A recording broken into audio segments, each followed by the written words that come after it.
Assalamualaikum warahmatullahi wabarakatuh. Pemirsa, kembali lagi dalam program Syariah Economic Talk with Gunawan Yasni bersama saya Zakia Arfan. Dalam episode kali ini pemirsa, kami akan membahas menuju Indonesia produsen halal dunia. Nah, tentu menjadi hal yang menarik ya, apalagi produk dari salah satu perusahaan eksportir makanan dan minuman terbesar di Indonesia ini memasarkan produknya di Korea Selatan. Nah, ini melalui drama Korea yang kini digandrungi oleh milenial. Ini pasti pemirsa sudah tahu ini produknya apa. Nah, langsung saja saya akan memperkenalkan para narasumber kami. Tapi sebelumnya juga saya ingin memperkenalkan, tentunya sudah ada Mas Gunawan Yasni pada hari ini. Assalamualaikum. Dan juga ada Bapak Mas Piono selaku Regional Managing Director PT Mayora Tbk dan Ibu Muti Arintawati, Direktur Eksekutif LP POM MUI. Assalamualaikum Pak Mas Piono dan Assalamualaikum Ibu Muti, apa kabarnya?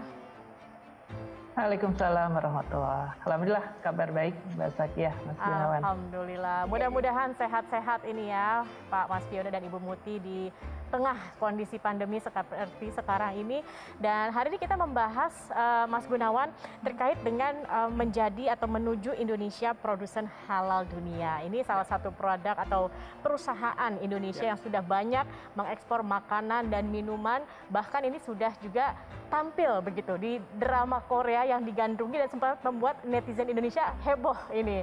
Nah, ini saya juga langsung ingin bertanya nih Mas Gunawan ke Pak Mas Piono. Pak Mas Piono, jadi sebenarnya strategi pengembangan inovasi seperti apa yang sudah dilakukan sejauh ini oleh Mayora sehingga mampu menjadi salah satu perusahaan pengekspor produk halal terbesar di dunia?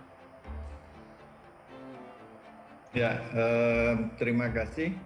Jadi strategi inovasinya Mayora ini kebetulan related dengan value-nya Mayora. Jadi value Mayora itu salah satunya ada innovation, ada quality, dan ada efisiensi.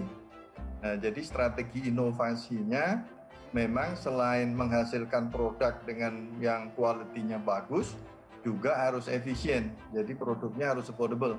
Kalau hanya quality-nya bagus tapi mahal, itu gampang. Tapi kalau bikin yang murah tapi nggak bagus, gampang juga. Nah, Mayora ini keunggulannya adalah bikin produk yang quality-nya bagus, yang sesuai dengan kebutuhan konsumen, tetapi affordable. Nah, itu kira-kira strategi utama yang nomor satu. Dan related ke halal, kebetulan kan Mayora ini fokusnya di makanan minuman. Dan semua produk-produk kita itu halal. Jadi itu juga semua produk yang di-develop harus halal gitu. Dan itu penting sekali, tidak hanya di Indonesia tetapi juga negara-negara lain, baik yang muslim maupun non-muslim. Jadi yang non-muslim pun kita udah lakukan beberapa. Itu ternyata persepsi mereka terhadap produk halal itu bagus sekali. Jadi kita meskipun di negara-negara yang non-muslim majority pun, kita tetap produk kita pakai logo halalnya MUI ini yang cukup powerful. Dan ini yang menarik juga Mas Gunawan, jadi produk dari Mayora ini sempat muncul di drama Korea yang tadi saya sebutkan di awal begitu. Jangan-jangan bahkan juga sudah masuk ke perfilman Hollywood ini nih Pak Mas Piono. Ya, jadi khusus yang untuk drama Korea, ini memang salah satu strategi dari salah satu brand kita yang sudah global, yaitu Kopiko Candy. Itu kita melihat tren di Indonesia maupun di negara-negara ASEAN dan di beberapa negara yang lain, drama Korea ini lagi hit, lagi ngetren tuh. Sehingga kita kerjasama, istilahnya itu kita bikin product placement atau built-in istilahnya. Dan itu reaksinya seperti tadi dikatakan heboh sekali. Dan kita dapat feedback luar biasa nih dari negara-negara lain. Itu yang khusus drama Korea. Nah, sebenarnya selain drama Korea, tadi sempat disebut yang Bollywood, kita memang belum ikut filmnya, tetapi sekali beraktor Anita Bachchan itu kita pakai untuk talent promosi produk namanya Malkis di India. Jadi juga di Filipina kita selalu pakai aktris-aktris top di negara tersebut untuk bikin iklan, untuk memasarkan, untuk build brand kita di negara-negara tersebut. Baik, baik, luar biasa. Ini jangan-jangan yang pertama ya untuk produk Indonesia yang di mengendorse drama-drama Korea begitu ya. Betul. Baik, Pak Mas Piono, terima kasih. Saya ingin ke Bu Muti nih. Bu Muti, jadi bagaimana kalau dari LP POM MUI sendiri melihat bahwa label halal ini bisa menjadi paspor begitu untuk produk Indonesia yang bisa diekspor ke luar negeri? Sebelumnya saya mau cerita dulu nih Mbak Zakiah ya, pengalaman kami ya. Sekitar beberapa tahun yang lalu, sekitar tahun 2012, itu kami menghadapi ada kasus di mana ada produk bersertifikat halal MUI yang ditolak masuk oleh negara Uni Emirat Arab. Nah ternyata pada saat kami usut, ternyata LP POM MUI pada saat itu belum masuk dalam daftar lembaga yang diakui oleh negara tersebut. Nah kemudian akhirnya kami berusaha untuk melakukan mencari-cari informasi bagaimana, kemudian kami berusaha memenuhi persyaratan di sana, sehingga di tahun 2013 kemudian LP POM MUI berhasil diakui begitu ya, masuk ke dalam daftar lembaga yang diakui oleh negara WA melalui Ministry of Water and Environment, itu berlaku sampai tahun 2015. Nah ini berlanjut, ternyata setelah itu negara WA ini berubah dari sisi polisinya. Jadi semula halal itu diatur atau diurus oleh Ministry of Water and Environment, tapi kemudian ternyata ada perubahan, ada lembaga baru yang namanya ESMA, Emirates Authority for Standardization and Metrology. Nah ternyata dari 2015 itu kemudian LP POM MUI tidak lagi masuk gitu dengan peraturan baru ini. Nah kemudian kami mengurus lagi sehingga akhirnya dengan bantuan berbagai pihak ya, khususnya kami berterima kasih kepada KAN ya, dengan bantuannya maka kemudian selain LP POM MUI terakreditasikan di tahun 2018, kemudian di tahun 2019 karena kan kemudian ada kerjasama dengan ESMA, akhirnya LP POM MUI terakreditasi juga oleh ESMA dan masuk dalam daftar lembaga yang diakui sertifikat halalnya oleh negara WA. Nah, salah satu yang saya ingat memang Mayora itu termasuk, dan alhamdulillah kemudian dengan kemudian diakuinya sertifikat halal itu kemudian bisa masuk. Nah, ini jelas sekali menunjukkan bahwa ternyata untuk masuk ke suatu negara tertentu itu memang halal itu tidak bisa dipandang sebelah mata. Halal menjadi satu yang penting dan menjadi bekal atau istilahnya tadi ya, paspor bagi satu perusahaan untuk masuk ke satu pasaran suatu negara. Jadi penting sekali. Sangat penting begitu ya Bu Muti ya. Dan kita lihat Pak Mas Gunawan bahwa Mayora sendiri juga salah satu produk pengekspor produk halal begitu terbesar di Indonesia, dan juga mereka juga memang sudah mensertifikasi halal produk-produknya seperti itu. Tapi kalau dari Mas Gunawan sendiri, saya juga ingin tahu bagaimana pandangannya melihat Mayora begitu ya. Ini salah satu perusahaan mungkin dari yang ada di Indonesia begitu. Apakah memang dari tadi kalau kita lihat strategi-strateginya juga inovatif begitu kan, dan sangat memikirkan bagaimana kehalalan ini juga untuk ekspor produknya ke negara-negara lain seperti itu. Nah, kalau saya melihat justru Mayora ini menjadi sangat-sangat signifikan sebagai halal produser begitu ya. Justru di negara-negara yang mayoritas non-muslim, seperti yang dimasukin sekarang ini adalah Korea. Saya tahu Mayora itu sudah sejak cukup lama itu cukup berjaya ya di Rusia. Bahkan mungkin kalau di kawasan ASEAN, itu justru ekspor terbesarnya justru ke Filipina begitu, lumayan signifikan besar. Jadi saya bisa bilang Mayora adalah salah satu halal produser yang signifikan mengekspor produknya ke negara yang mayoritas muslim ataupun non-muslim. Oke, baik. Nanti kita lanjutkan kembali pembahasan ini pemirsa, tetapi kita harus ikuti dulu jeda pariwara berikut ini. Tetap bersama kami di Syariah Economic Talk with Gunawan Yasni. Itu sudah kita cek, persepsi terhadap produk halal dan sertifikat yang ada logo halal itu sangat positif. Jadi itu asosiasinya dengan produknya Nature, bahan bakunya dicek secara detail, proses pembuatannya sehat, hygiene.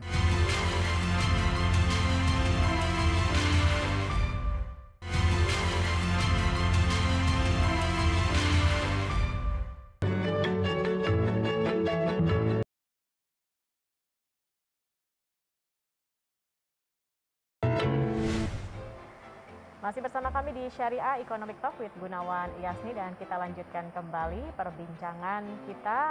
Saya ingin ke Pak Mas Piono. Saya ingin tahu dulu ini Pak Mas Piono, sebenarnya bagaimana awal mulanya kemudian Mayora ini bisa terbuka ekspor produk-produk ke negara-negara seperti tadi, ada Filipina, ada Rusia, bahkan ini ada Vietnam, Malaysia, India, kawasan Afrika dan juga Timur Tengah, bahkan hingga ke Amerika Serikat. Dan khususnya untuk produk-produk halal ini Pak Mas Piono, ini kan banyak negara-negara yang dengan penduduk mayoritas non-muslim begitu. Dan ini juga direspon cukup baik begitu ya Pak ya. Mungkin juga bisa digambarkan lebih detail seperti apa begitu terkait dengan halal produk ini di negara-negara non-muslim ini. Ya, oke ya, terima kasih. Jadi yang pertama, jadi produk Mayora ini karena makanan minuman, itu semua 100% halal dan ada sertifikat halal dari MUI. Objektifnya karena selain di Indonesia, karena di pasar-pasar yang meskipun sebesar penduduknya non-muslim seperti Filipina, Vietnam, even Thailand, Rusia dan yang lain-lain, itu tetap ada populasi yang lumayan cukup besar yang beragama Islam. Jadi kita memang address untuk target market yang Islam, mau nggak mau kan harus ada halal. Dan halalnya MUI ini sangat disegani di seluruh dunia. Itu yang pertama. Nah, yang kedua, even untuk konsumen yang non-muslim, itu sudah kita cek persepsi terhadap produk halal dan sertifikat yang ada logo halal itu sangat positif. Jadi itu asosiasinya dengan produknya Nature, bahan bakunya dicek secara detail, proses pembuatannya sehat, hygiene, dan yang lain-lain. Jadi halal ini sangat positif, sehingga yang kita ekspor ke negara-negara non-muslim dominasi pun harus ada halalnya, itu penting sekali. Itu yang pertama. Nah, yang kedua, prosesnya kenapa kita bisa tembus begitu banyak negara, jadi sekarang kita ekspor lebih dari 100 negara. Itu ada dua model yang kita pakai. Jadi model pertama itu memang kita tunjuk importer dan distributor. Tetapi yang di pasar-pasar yang kita besar, yang kita yakin potensinya besar, seperti tadi disebut, itu kita punya perusahaan sendiri tuh di sana. Jadi mirip kayak di Indonesia, jadi perusahaan kita lah yang melakukan riset konsumen supaya tahu kebutuhan produknya apa, kemudian kita yang mendaftarkan ke kayak FDA-nya di sana, kemudian kita juga yang mendistribusikan, kita juga yang membuild brand. Nah, ini mungkin bedanya Mayora dengan beberapa eksporter lain, eksporter produk halal adalah kita building brand tuh di negara-negara fokus kita itu. Nah, itu yang menyebabkan kenapa produknya Mayora ini ekspornya juga relatif stabil dan naik terus. Tidak seperti komoditi yang naik turun. Kira-kira itu ya. Terima kasih. Ya. Tapi perlu kita konfirmasi nih ke Bu Muti. Ya? Bener nggak? Bu Muti, bener nggak nih 100% sudah halal certified nih Mayora? Ya, untuk produk Mayora Group yang ada pabriknya di Indonesia ini memang sudah semua tersertifikasi halal. Karena memang persyaratan untuk sertifikasi halal itu kalau ada satu brand yang disertifikasi, maka seluruh produk yang ada dalam brand tersebut itu harus tersertifikasi. Karena dulu ya sebelum adanya mandatori sertifikasi ini sifatnya kan sukarela. Jadi tidak boleh sebagian-sebagian. Biasanya masyarakat tuh ingatnya cuma brand. Jadi kalau satu brand sudah keingat itu halal, maka jangan sampai kemudian ada yang varian tertentu yang tidak halal. Ini bisa membingungkan bagi masyarakat. Jadi alhamdulillah termasuk grup yang sejak dari awal lah mulai sertifikasi halal dimulai, itu sudah termasuk yang ikut dari awal secara sukarela mendaftarkan produk-produknya untuk disertifikasi halal. Nah, Bu Muti, ini ada pertanyaan tambahan ya, nggak apa-apa ya. Kan tadi sudah 100% halal certified. Dan produk itu kan dikonsumsi juga di dalam negeri Indonesia dan juga diekspor gitu keluar Indonesia. Ada nggak sih kerjasama LP POM dengan misalnya Kementerian Perdagangan gitu ya? Atau Kementerian Perindustrian terkait dengan produk-produk Mayora yang memang diperdagangkan secara lokal dan internasional itu memang tercatat gitu sebagai produk yang halal. Artinya mungkin LP POM memberikan informasi bahwa ini adalah produk halal loh. Mestinya dokumen-dokumen perdagangan, ekspor dan dalam negeri itu ada mencantumkan itu. Bagaimana yang Ibu Muti tahu koordinasinya? Nah, justru itu yang sayang, Mas Gun. Memang ada produk-produk halal kita yang terutama untuk mungkin baik lokal maupun ekspor, itu dari sisi administrasi negara itu kelihatannya memang belum tercatat dengan baik. Sehingga kemudian seolah-olah jumlah produk yang tersertifikasi halal dari Indonesia itu bisa kalah dengan negara lain. Nah, kalau yang sertifikasi halal MUI yang sudah melalui pemeriksaan LPPOM, kami punya database-nya. Jadi kami punya sistem serol dan di situ kami punya database-nya. Tapi kalau kita menghitung jumlah yang kemudian diekspor berapa banyak, itu memang sayang sekali sampai sekarang memang masih kesulitan untuk mendapatkan database yang memang betul komplit ya, yang lengkap. Mungkin saja negara lain yang kelihatannya lebih besar jumlah produk ekspornya itu memasukkan katakan bahan-bahan yang belum diolah misalnya itu masuk sebagai kelompok produk halal karena memang dari sananya sudah halal. Nah itu kan sebetulnya menambah juga jumlah produk halal yang diekspor. Sementara Indonesia mungkin seperti CPO misalnya. Apakah CPO itu sebetulnya produk yang dari segi proses sederhana ya, bahannya bahan nabati. Tapi apakah itu kemudian tercatat sebagai ekspor produk halal? Sementara di negara lain bisa jadi produk-produk sejenis itu terrecord sebagai produk halal dan menambah jumlah besaran dari sisi jenis produk, jumlah produk maupun juga dari segi jumlah uang yang kemudian diperoleh dari produk ekspornya. Itu yang harus kita ke depan kita perbaiki bersama-sama, Mas Gun. Nah, itu tuh Mbak menjadi Zakia. PR begitu ternyata ya, masih ada PR-PR lainnya juga begitu. Tampaknya Indonesia kok sepertinya kalah dibandingkan negara lain, tapi mungkin ada hal-hal yang belum tercatat tadi seperti disampaikan Ibu Muti itu. Logikanya kita konsumen terbesar, masa iya kita tidak bisa menjadi produsen terbesar juga gitu. Oke, nanti kita lanjutin kembali Mas Gunawan dan juga pemirsa, tetapi kita harus jeda dulu. Kami akan kembali dengan perbincangan ini, tetap bersama kami.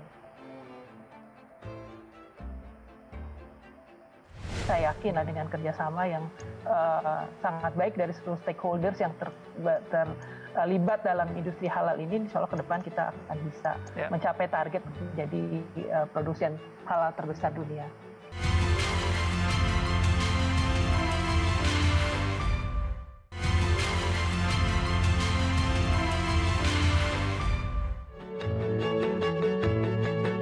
PT Mayora menjadi salah satu eksportir makanan dan minuman terbesar di dunia dari Indonesia. Februari 2019 merupakan milestone membanggakan bagi PT Mayora Indah Tbk ketika secara seremonial dilaksanakan pelepasan kontainer ke-250.000 yang dipimpin langsung oleh Presiden Joko Widodo. Jangkauan wilayah ekspornya mencapai lebih dari 100 negara seperti Amerika Serikat, Tiongkok, Timur Tengah, Filipina, Irak, Palestina, Lebanon, hingga Rusia.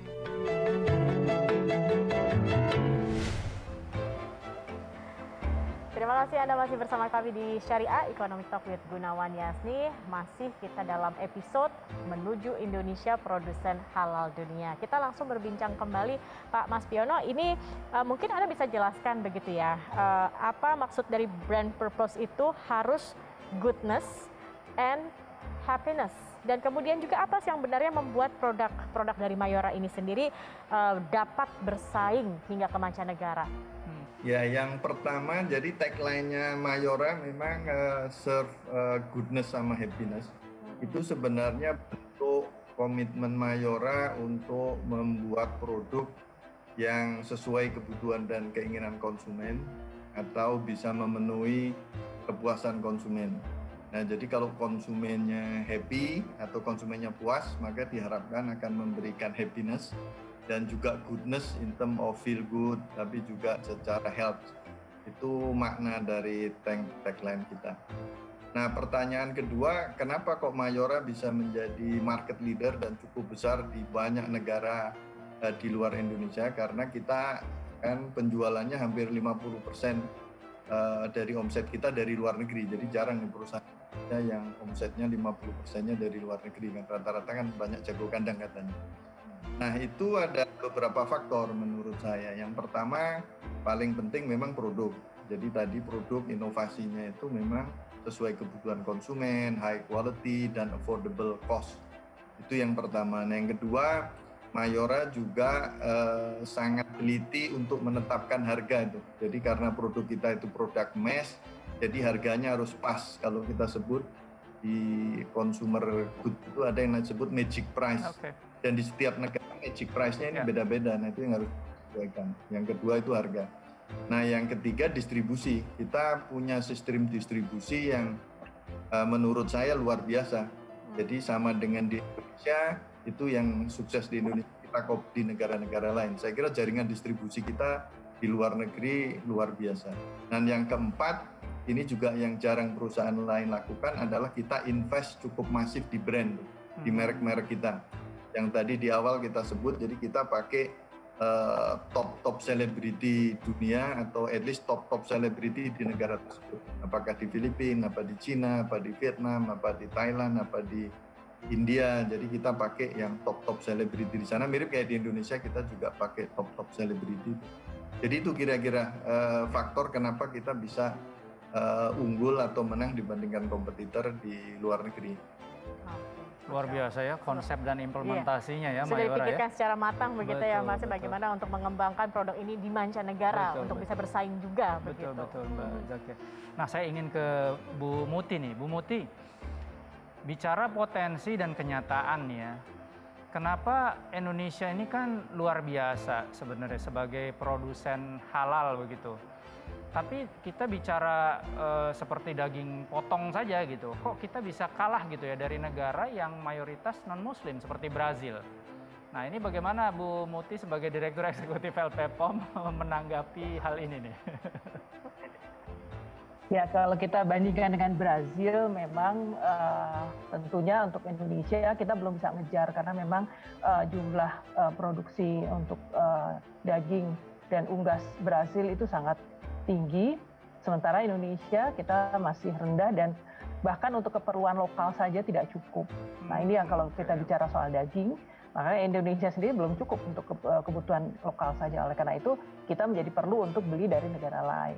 Iya, jadi memang produktivitas kita harus ditingkatkan ya, tidak hanya kalau berbicara komparasi terhadap Brazil untuk daging potong, tapi juga untuk produk-produk yang lain begitu ya mungkin ya, Ibu Muti ya. Iya, betul. Jadi kita selama ini kalau kita, pengalaman kami ya, pada saat kami audit, itu ternyata produk-produk yang dihasilkan di lokal Indonesia, katakan misalkan tadi produk biskuit atau produk-produk permen, ternyata bahan bakunya itu masih banyak sekali tergantung dengan impor. Nah, ini yang tentunya menjadi challenge bagi kita semua begitu. Bagaimana kita bisa memproduksi bahan-bahan tadi itu secara lokal. Jadi memang PR kita masih cukup banyak begitu untuk mengembangkan industri halal yang kuat di tanah air kita. Tapi saya yakin dengan kerjasama yang sangat baik dari seluruh stakeholders yang terlibat dalam industri halal ini, insya Allah ke depan kita akan bisa mencapai target menjadi produsen halal terbesar dunia. Oke, wah luar biasa ya.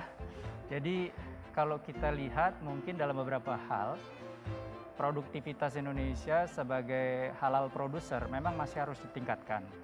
Tapi kalau bicara tentang Mayora, ini luar biasa sebenarnya. Kalaulah kita punya administratif yang bisa secara eksplisit gitu di semua koordinasi sektor-sektor yang pemerintah kuasai begitu ya. Administrasi bahwa eksportir seperti Mayora, produk halalnya itu terdata dengan baik. Kemudian perdagangan di dalam negerinya terdata dengan baik.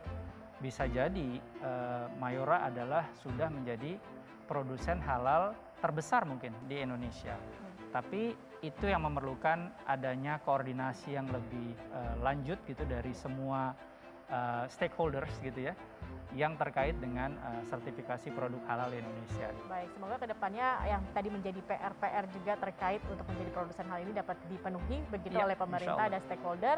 Dan juga kalau kita melihat, kita mengapresiasi sekali ya Mayora sebagai salah satu pengeksportir produk halal begitu ke dunia dan sangat inovatif. Betul. Kemudian juga kita lihat strategi-strateginya untuk bersaing di mancanegara juga sangat baik begitu, dan tidak ketinggalan untuk di dalam negeri sudah 100% begitu ya sudah 100% halal certified gitu ya. Oke, baik, terima kasih sudah bergabung bersama kami Bapak Mas Piono Handoyo selaku Regional Managing Director PT Mayora Tbk dan juga Ibu Muti Arintawati Direktur Eksekutif LPPOM MUI.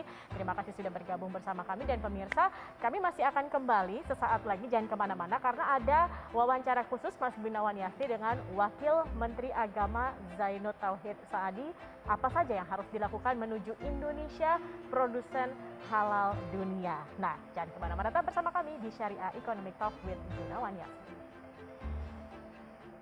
Ini fenomena yang menarik ya Mas Gun ya, bahwa ternyata produk halal itu juga tidak hanya diminati oleh masyarakat muslim, tapi juga masyarakat non-muslim.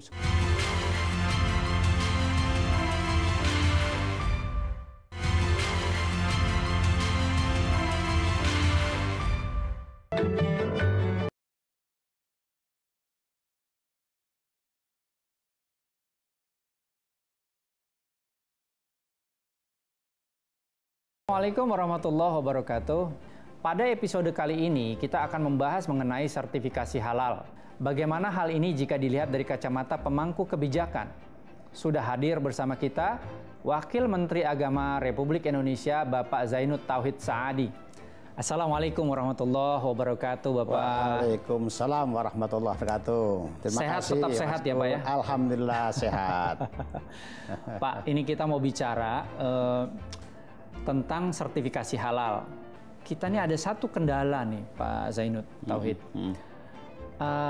Halal certified produk kita itu ketika diekspor misalnya, tidak benar-benar ada dokumen ekspor yang menyatakan bahwa ini adalah halal produk yang diekspor. Nah, bagaimana menurut pendapat Pak Zainud Tauhid tentang kekurangan dalam hal ini? Ya, saya kira begini Mas Gun ya, untuk pelayanan halal ini kan juga harus ada sinergi ya, antara berbagai kementerian ya. Dalam hal ini tentunya Kementerian Agama dan juga kementerian yang lain ya. Apakah itu misalnya dari aspek industri ya, Kementerian Perindustrian, kemudian dari aspek perdagangannya di Kementerian Perdagangan. Untuk itu saya kira perlu ada koordinasi ya, khususnya tadi yang disampaikan oleh Mas Gun bahwa produk-produk halal kita, apakah kita mau ekspor ya, ataukah juga untuk pasar dalam negeri, itu harus pastikan ada tertulis di situ terkait dengan ketentuan sertifikat halalnya, ya, khusus misalnya yang harus kita kirim, kita ekspor ke luar negeri. Saya kira ini perlu nanti kami bicarakan dengan Kementerian Perdagangan ya, agar dicantumkan ya ketentuan bahwa spesifikasi ya terkait dengan produk yang kita ekspor itu adalah sudah bersertifikat halal. Oke. Syukur alhamdulillah kalau itu bisa diupayakan Pak. Karena mungkin dalam beberapa hal ini menjadi satu hal penting. Kita dikenal sebagai halal consumer terbesar katanya di dunia. Karena penduduk kita yang 87% itu adalah muslim. Gitu. Betul. Tapi tidak pernah ada pencatatan bahwa kita juga adalah produsen produk-produk halal yang juga cukup signifikan. Karena memang kekurangannya ada di lembar yang tidak teridentifikasi bahwa ini adalah produk halal yang diekspor begitu. Nah, Pak, ini kan kalau dilihat ya, sejak halal MUI itu sudah begitu banyak halal certifier di belahan dunia lain. Betul. Bahkan di belahan dunia lain yang mayoritas penduduknya bukan muslim gitu.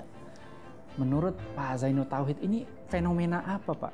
Ya, saya kira ini fenomena yang menarik ya Mas Gun ya, bahwa ternyata produk halal itu juga tidak hanya diminati oleh masyarakat muslim, tapi juga masyarakat non-muslim sekarang ini juga bisa menerima ya produk halal.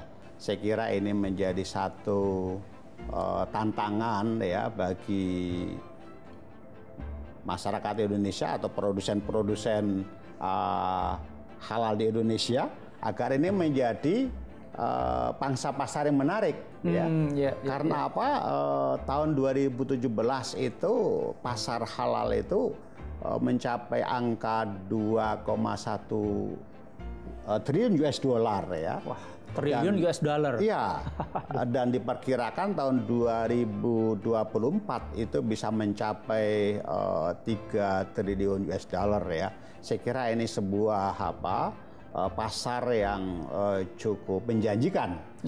Saya kira tadi ada fenomena yang menarik bahwa tidak hanya diterima oleh masyarakat Muslim, tapi juga masyarakat non-Muslim itu juga bisa menerima produk-produk halal. Oke. Jadi yang perlu kita tingkatkan ke depan, Mas Gun, adalah bagaimana kita membangun ekosistem halal ini ya, sehingga ada rantai pasok yang terus mengait ya.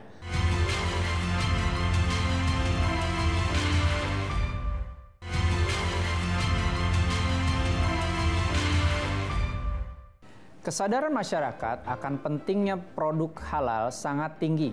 Tidak hanya di negara yang mayoritas Muslim saja, tapi juga negara non-Muslim. Nah, Pak Zainud Tauhid nih, bagaimana Pak mempengaruhi literasi di masyarakat agar cukup tinggi sehingga produk halal ini bisa diterima oleh semua kalangan, baik Muslim maupun non-Muslim? Iya, benar Mas Gun. Saya kira memang perlu ada terus ya edukasi ya, dikembangkan literasi yang memberikan pemahaman kepada masyarakat baik Muslim maupun non-Muslim bahwa produk halal ini sesungguhnya pada satu sisi memang untuk memberikan jaminan ya kepada umat Islam ya yang memang dipersyaratkan di dalam agamanya untuk mengonsumsi makanan-makanan yang halal. Tapi bagi masyarakat lain ya yang non-Muslim itu juga sesungguhnya tidak masalah, bahkan sebagian besar ya di beberapa negara justru mereka itu bisa menerima, bahkan menjadikan ini sebagai sebuah kebutuhan yang tadi disebutkan oleh Mas Gun, samping Muslim friendly juga non-Muslim friendly ya. Saya kira ini sebuah harapan kita ya bahwa yang diajarkan dalam ajaran Islam itu rahmatan lil alam itu betul-betul terasa begitu ya. Betul Pak Zainud. Nah ini juga kalau boleh saya juga menanyakan lagi nih tadi kenapa ya negara-negara kayak Jepang begitu ya? Bahkan Brazil ya, Brazil itu sebagai katanya produsen daging halal terbesar gitu. Dia sertifikasi halal lah. Kenapa kok di sana sepertinya lebih gencar? Apakah ini ada kaitannya karena mereka juga mungkin akan mengekspor gitu, atau mungkin menerima tamu-tamu gitu ya yang memerlukan sertifikasi halal itu sebagai sesuatu yang bisa meyakinkan mereka agar merasa ini adalah konsumsi yang tidak ada masalah buat mereka. Iya, saya kira dua hal tadi mereka ambil ya. Di satu sisi bahwa dia ingin tampil sebagai produsen halal karena tahu bahwa pangsa pasar halal ini cukup besar, sehingga peluang itu dia ambil. Tapi juga pada sisi yang lain, dia mengembangkan industri halal ini tidak cuma pada aspek produksi tadi ya makanan ya, tapi juga pariwisata ya, kemudian sektor-sektor industri yang lain yang itu kan juga akan menarik wisatawan datang ke negara mereka. Mereka ingin memastikan bahwa layanan halal di negaranya itu juga menjadi daya tarik ya, sehingga orang-orang bisa berdatangan ke negara tersebut, saya kira. Jadi ini saya kira mereka bisa menangkap peluang itu dengan baik. Jadi kalau dari negara yang mayoritas non-Muslim mungkin melihatnya ini sebagai sesuatu yang memang sangat bisa dikomersialisasi, bahwa betul. Produk halal ini itu bisa diterima oleh masyarakat mereka sendiri yang mungkin sebagian besar non-Muslim, tapi juga orang-orang non-Muslim menjadi tidak ragu untuk berwisata ke sana, kemudian mengkonsumsi apapun yang ada di sana karena sudah terjamin akan kehalalnya. Bukan begitu, Pak? Saya kira tepat sekali. Ini kesimpulannya sangat cerdas. Terima kasih, Pak Zainud. Nah, Pak, ini tadi kita sudah bicara-bicara nih soal menjadikan halal Indonesia gitu kan ya. Kira-kira dari pemerintah, Pak, kalau boleh di-share sedikit, sudah ada upaya-upaya signifikan apa, Pak, untuk bisa menjadikan halal Indonesia gitu yang bisa diterima oleh dunia dan bisa menjadikan Indonesia ini bukan hanya terkenal sebagai konsumer produk halal terbesar, tapi juga produser produk halal terbesar begitu kira-kira. Ya, yang pasti kami sedang menyiapkan regulasi-regulasinya ya. Alhamdulillah Indonesia sudah punya undang-undang jaminan produk halal yang itu memberikan pijakan bagi pengembangan produk halal di Indonesia. Kemudian kami juga terus melakukan literasi, edukasi kepada masyarakat untuk bisa menggunakan produk-produk yang halal karena tadi yang halal itu pasti thayyib ya. Kemudian berikutnya kita harus bisa menangkap peluang-peluang pasar dengan baik karena ini akan memberikan tambahan pendapatan untuk ekonomi nasional kita. Jadi yang perlu kita tingkatkan ke depan, Mas Gun, adalah bagaimana kita membangun ekosistem halal ini ya, sehingga ada rantai pasok yang terus mengait ya dari industri halalnya ya, kemudian keuangan syariahnya ya, kemudian industri pariwisatanya dan sebagainya, sehingga ini menjadi sebuah satu kesatuan ya yang holistik yang itu bisa mendukung perkembangan ekonomi syariah di Indonesia. Dan kita berharap juga Indonesia menjadi negara produsen halal terbesar di dunia. Baik, terima kasih banyak Pak Zainud Tauhid Saadi, Wakil Menteri Agama Republik Indonesia, atas segala penjelasannya terkait dengan sertifikasi halal. Terima kasih.